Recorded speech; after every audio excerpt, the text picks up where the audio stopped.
இன்றே டவுன்லோட் செய்து உங்கள் ஃபேவரட் ஷோக்களை என்ஜாய் பண்ணுங்க.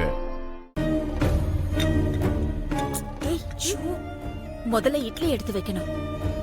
அடுத்தது தேங்காய் சட்னி. சாம்பார் இந்த பக்கம் ஊத்தணும். கார சட்னி அந்த பக்கம் ஊத்தணும். வைக்கிறப்ப பார்த்து பார்த்து வைக்கணும். ஒன்னோட ஒண்ணு கலந்துடக்கூடாது. அதே மாதிரி அளவா தான் வைக்கணும்.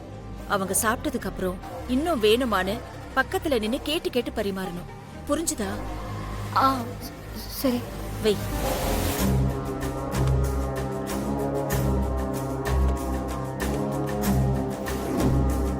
ஏய், என்னது இது?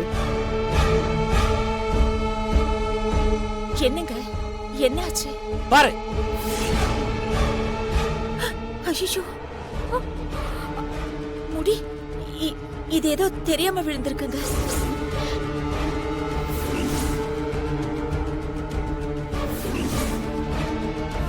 அக்கா, சாரிக்கா. சாப்பாடெல்லாம் எடுத்துட்டு வந்து வைக்கும் போது ஏன் முடிதான் தெரியாம விழுந்துருச்சு போல இருக்கு. யாருமே சாப்பிடாத மாதிரி ஆயிடுச்சு. ப்ளீஸ்க்கா, என்ன மன்னிச்சிருங்கக்கா. ப்ளீஸ்.